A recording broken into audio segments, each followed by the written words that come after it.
Anil Trigunayat, the former ambassador at Jordan, Libya, as well as Malta, joining in on the show right now. Anil, so good to have you on the show. Just trying to analyze what this tariff implementation would mean for the world. And of course, for the US economy as well, because critics are saying that this is not going to go down for the US too, because it's going to bring about a huge inflationary impact as well on their economy. Well, the tariffs and reciprocity of them, which is absolutely implicit in the way one conducts the international trade, is obviously going to impact both sides. But the Trump believes that his tariff provisions, which he calls the tool in his box, has yielded many dividends to them. Number one, he doesn't want free riders. He wants everybody to pay up for it. Secondly, he's using tariff rather than the war or other effects to contain various effects like fentanyl or the immigration on those Mexico and Canada is concerned. As far as China is concerned, this is 10% this time, so it could go up to 60% later. But then there is a much greater disruption that's likely to happen in the value and supply chains.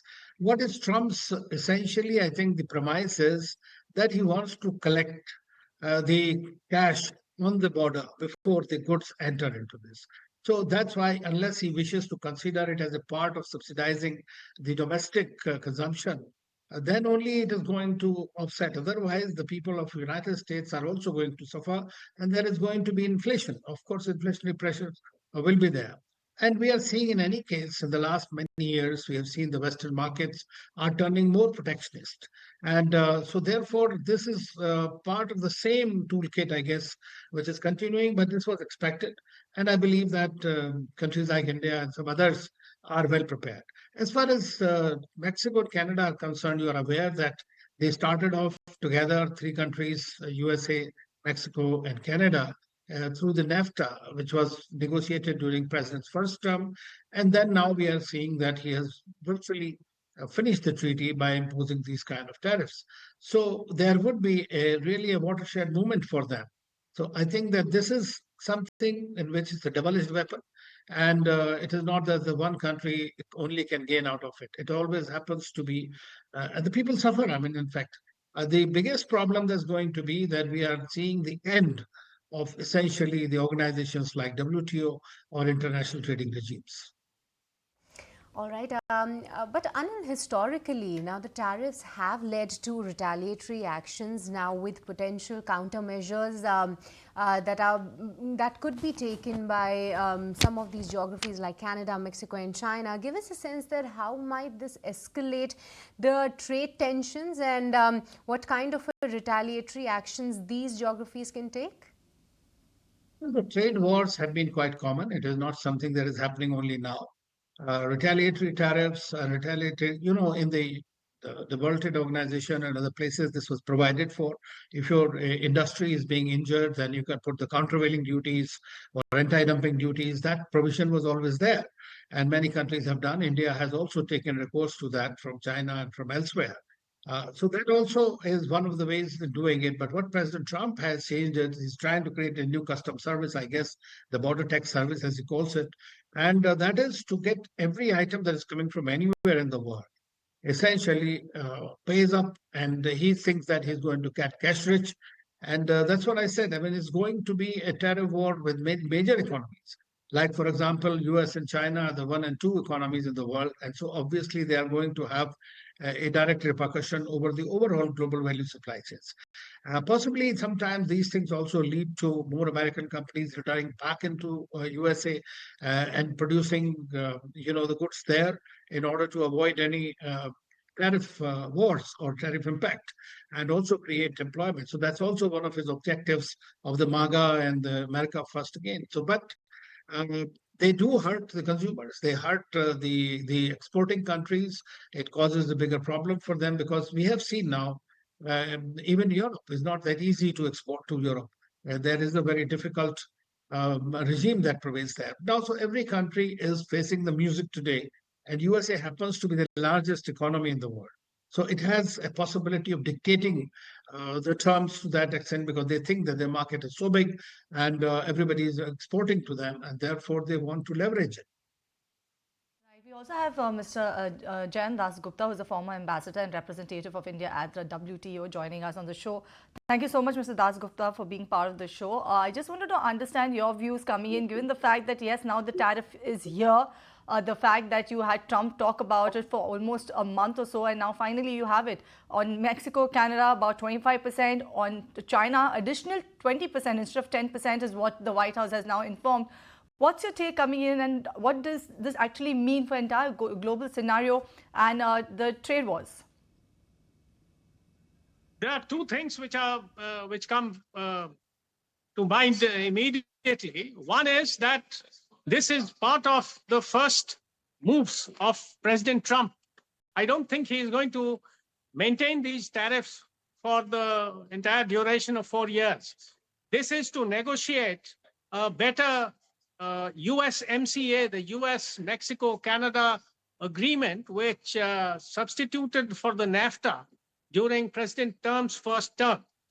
And what he is intending to do is to put pressure or, if possible, encourage investments by US firms as well as Canadian and Mexican and from the rest of the world to come and invest in the US. But I think that is not the way things are going to pan out. So investments which would have come in any case would still be coming. But because of these tariffs, I don't think people will invest for a short period of 4 years or 3 years. So that way, I think this is only to negotiate, help him negotiate a better deal with Mexico and Canada. The second issue is about China, and that has been a thing which he has been mentioning. Of course, initially he had mentioned 60%. Then it came down to 10%. Now it is 20%. And this, of course, there would be a kind of a backlash because there are American companies also which are invested in China, and including Google, which is the Chinese have already announced that they will initiate inquiries into the way Google has been functioning.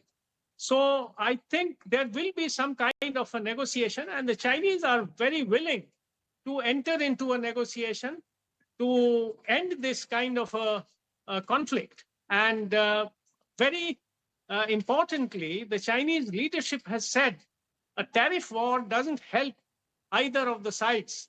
It harms both. So I think that is where it will end. But the time frame for its ending, whether it's going to be 6 months or 1 year, one doesn't know.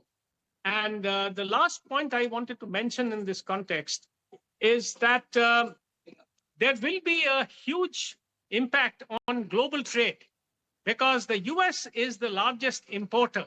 And President Trump has threatened that he will impose reciprocal tariffs from the 2nd of April.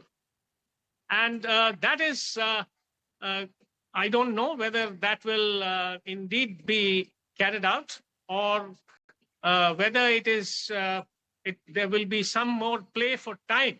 And President Trump will try to negotiate, for instance, with India. He may try to negotiate a kind of a limited scope free trade agreement, which will include the products that the US is interested in selling to India and to get concessions, especially in terms of, I think, investments. But again, on investments, President Trump is not very clear. He wants Elon Musk to sell cars to India and in a much smoother manner. But he doesn't want Elon Musk to come and invest in India. So there is a bit of a dichotomy in his thinking, lack of clarity. And in any case, Elon Musk has announced that he's not going to bring in cars from China, but he's going to do it from Germany. So how does the US benefit from that is not very clear. That's exactly what we wanted to understand, that what could be the implications on India as well as US trade. How do you see that panning out? Because India, of course, has been trying to make some room and trying to make some changes with the policy. And we have our ministers as well going to the US for negotiating terms. What is your view that what could be the impact on India and how India could actually place itself? The first thing is more than 75% of the products which the US exports to India are less than 5% tariff. They attract less than 5%. So that is not really going to matter. And as far as India's exports to the US are concerned, you will see a lot of petroleum products, organic chemicals, active pharmaceutical ingredients, then gems and jewelry, polished diamonds, etc. So these don't attract very high tariffs in the US also. So I don't think, apart from the sword rattling, there's going to be very much of an impact. There would be some impact, but not a very deep impact on India-US trade. All right, with this, we'll let you go, gentlemen. Thank you so much for taking the time out and speaking with us. If you like this video, then like, share and subscribe to ET Now.